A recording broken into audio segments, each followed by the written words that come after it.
Terceira parte dos mandamentos da lei de Deus e da Igreja. Capítulo 3º, parágrafo 3º, do 6º e do 9º mandamentos da lei de Deus. Número 423.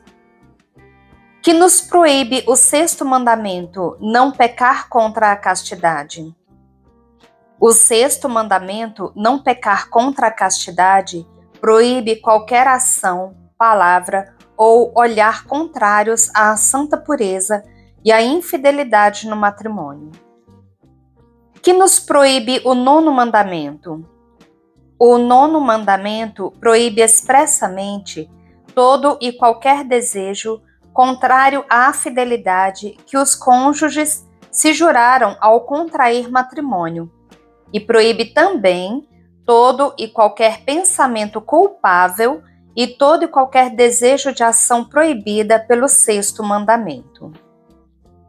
É um grande pecado a impureza? É um pecado gravíssimo e abominável diante de Deus e dos homens. Rebaixa o homem à condição dos irracionais, arrasta-o a muitos outros pecados e vícios, e provoca os mais terríveis castigos de Deus nesta vida e na outra. São pecados todos os pensamentos que nos vêm ao espírito contra a pureza? Os pensamentos que nos vêm ao espírito contra a pureza não são em si mesmos pecados, mas antes tentações e incentivos ao pecado. Quando são pecados os maus pensamentos? Os maus pensamentos, ainda que não sejam seguidos de ação, são pecados quando culpavelmente lhe damos motivo, ou neles consentimos, ou nos expomos ao perigo próximo de neles consentir. Que nos ordenam o 6º e o 9º mandamentos? O 6º mandamento ordena-nos que sejamos castos e modestos nas ações, nos olhares, no porte e nas palavras. O 9º mandamento ordena-nos que sejamos castos e puros, até no nosso próprio íntimo, isto é, na alma e no coração. Que devemos fazer para observar o 6º e o 9º mandamentos? Para bem observarmos o 6º e o 9º mandamentos, devemos invocar frequentemente e de todo o coração a Deus, ser devotos de Maria Virgem, Mãe da Pureza, lembrar-nos de que Deus nos vê, pensar na morte, nos castigos divinos, na paixão de Jesus Cristo, guardar os nossos sentidos, praticar a mortificação cristã e frequentar os sacramentos com as devidas disposições. Que devemos evitar para nos conservarmos castos? Para nos conservarmos castos, devemos evitar a ociosidade, os maus companheiros, as más leituras, a intemperança, o olhar para figuras indecentes, os espetáculos licenciosos, os bailes, as conversas e diversões perigosas, bem como todas as demais ocasiões de pecado. Parágrafo 4º do 7º mandamento da lei de Deus, número 431. Que nos proíbe o 7º mandamento, não furtar? O 7º mandamento, não furtar, proíbe tirar ou reter injustamente as coisas alheias e causar dano ao próximo nos seus bens de qualquer outro modo. Que quer dizer furtar? Furtar quer dizer tirar injustamente as coisas alheias contra a vontade do dono, quando ele tem toda a razão e todo o direito de não querer ser privado do que lhe pertence. Por que se proíbe o furtar? Porque se peca contra a justiça e se faz injúria ao próximo, tirando e retendo contra o seu direito e contra a sua vontade o que lhe pertence. Que são as coisas alheias? São todas as coisas que pertencem ao próximo, das quais tem a propriedade ou o uso, ou simplesmente as que ele tem em depósito. De quantos modos se tiram injustamente as coisas alheias? De 2 modos, com o furto e com o roubo. Como se comete o furto? Comete-se o furto tirando ocultamente as coisas alheias. Como se comete o roubo? Comete-se o roubo tirando com violência ou manifestamente as coisas alheias. Em que casos se podem tirar as coisas alheias sem cometer pecado? Quando o dono não se opõe, ou então quando se opõe injustamente, como aconteceria se alguém estivesse em extrema necessidade, contanto que tirasse só o que lhe é estritamente necessário para suprir a necessidade urgente e extrema. É só com o furto e com o roubo que se prejudica o próximo nos seus bens? Prejudica-se também com a fraude, com a usura e com outra qualquer injustiça contra os seus bens. Como se comete a fraude? Comete-se a fraude enganando o próximo no comércio com pesos, medidas ou moedas falsas, ou com gêneros deteriorados, falsificando escrituras e documentos. Em suma, fazendo falsidades nas compras, nas vendas ou em qualquer outro contrato, e ainda quando não se quer dar o preço justo ou o preço combinado. De que modo se comete a usura? Comete-se a usura exigindo sem título legítimo um juro ilícito por uma quantia emprestada, abusando da necessidade ou da ignorância do próximo. Que outras injustiças se cometem contra os bens do próximo?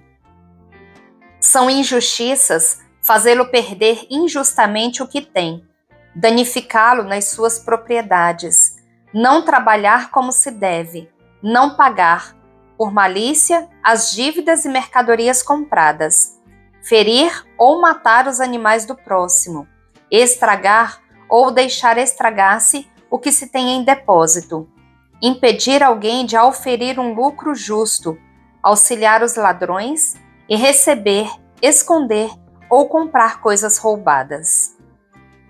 É pecado grave roubar? É um pecado grave contra a justiça quando se trata de matéria grave, porque é de suma importância que seja respeitado o direito que cada um tem sobre os próprios bens, e isto para bem dos indivíduos, das famílias e da sociedade. Quando é grave a matéria do furto? É grave quando se tira coisa importante, e ainda quando, tirando-se coisa de pouca monta, o próximo sofre com isso grande dano. Que nos ordena o 7º mandamento? O 7º mandamento ordena-nos que respeitemos as coisas alheias, que paguemos o justo salário aos operários e que observemos a justiça em tudo o que se refere à propriedade alheia. A quem pecou contra o 7º mandamento, basta que se confesse disso? A quem pecou contra o 7º mandamento, não basta que se confesse, mas é necessário que faça o que puder para restituir as coisas alheias e reparar os danos causados ao próximo. Que é a reparação dos danos causados? A reparação dos danos causados é a compensação que se deve dar ao próximo pelos frutos e lucros perdidos por causa do furto e das outras injustiças cometidas em seu prejuízo. A quem se devem restituir as coisas roubadas? Àquele a quem se roubaram, aos seus herdeiros, se já tiver morrido. E se isso for verdadeiramente impossível, deve-se dar o seu valor aos pobres e a obras pias. Que se deve fazer quando se acha alguma coisa de grande valor? Deve-se empregar grande diligência para achar o dono e restituir-lhe fielmente. Parágrafo 5º do 8º mandamento da lei de Deus, número 450. Que nos proíbe o 8º mandamento, não levantar falso testemunho. O 8º mandamento, não levantar falso testemunho, proíbe-nos atestar falsidade em juízo. Proíbe também a detração ou murmuração, a calúnia, a adulação, o juízo e a suspeita temerários, e todas as espécies de mentiras. Que é a detração ou murmuração? A detração ou murmuração é um pecado que consiste em manifestar, sem justo motivo, os pecados ou defeitos alheios. Que é a calúnia? A calúnia é um pecado que consiste em atribuir maliciosamente ao próximo culpas e defeitos que não tem. Que é a adulação? A adulação é um pecado que consiste em enganar uma pessoa, dizendo-lhe falsamente bem dela mesma ou de outra, com o fim de tirar daí algum proveito. Que é o juízo ou suspeita temerária? O juízo ou suspeita temerária é um pecado que consiste em julgar ou suspeitar mal dos outros sem justo fundamento. Que é a mentira? A mentira é um pecado que consiste em afirmar como verdadeiro ou como falso, por meio de palavras ou de ações, o que se julga não ser assim. De quantas espécies é a mentira? A mentira é de 3 espécies: jocosa, oficiosa e nociva. Que é a mentira jocosa? A mentira jocosa é aquela pela qual se mente por gracejo e sem prejuízo para ninguém. Que é a mentira oficiosa? A mentira oficiosa é a afirmação de uma falsidade para utilidade própria ou alheia, sem prejuízo para ninguém. Que é a mentira nociva? A mentira nociva é a afirmação de uma falsidade com prejuízo do próximo. É lícito alguma vez mentir? Nunca é lícito mentir, nem por gracejo, nem para proveito próprio ou alheio, porque é coisa má em si mesma. Que pecado é a mentira? A mentira, quando jocosa ou oficiosa, é pecado venial. Mas quando é nociva, é pecado mortal, se o prejuízo que causa é grave. É necessário dizer sempre tudo conforme se pensa? Não, nem sempre é necessário, especialmente quando quem pergunta não tem o direito de saber o que pergunta. A quem pecou contra o 8º mandamento, basta que se confesse?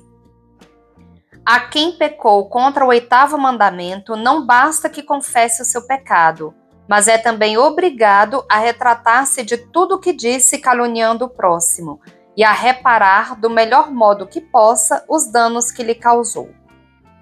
Que nos ordena o 8º mandamento? O 8º mandamento ordena-nos que digamos oportunamente a verdade e que interpretemos em bom sentido, tanto quanto pudermos, as ações do nosso próximo. Parágrafo 6º do 10º mandamento da lei de Deus, número 465. Que nos proíbe o 10º mandamento, não cobiçar as coisas alheias. O 10º mandamento, não cobiçar as coisas alheias, proíbe o desejo de privar o próximo dos seus bens e o desejo de adquirir bens por meios injustos. Por que Deus proíbe o desejo dos bens alheios? Deus proíbe-nos o desejo dos bens alheios porque Ele quer que nós, até interiormente, sejamos justos e nos conservemos cada vez mais afastados das ações injustas. Que nos ordena o 10º mandamento? O 10º mandamento ordena-nos que nos contentemos com o estado em que Deus nos colocou e que soframos com paciência a pobreza, quando Deus nos queira neste estado. Como pode o cristão estar contente na pobreza? O cristão pode estar contente até na pobreza, considerando que o maior de todos os bens é a consciência pura e tranquila, que a nossa verdadeira pátria é o céu, e que Jesus Cristo se fez pobre por amor de nós e prometeu um prêmio especial a todos aqueles que suportam com paciência a pobreza. Bendigamos ao Senhor, demos graças a Deus.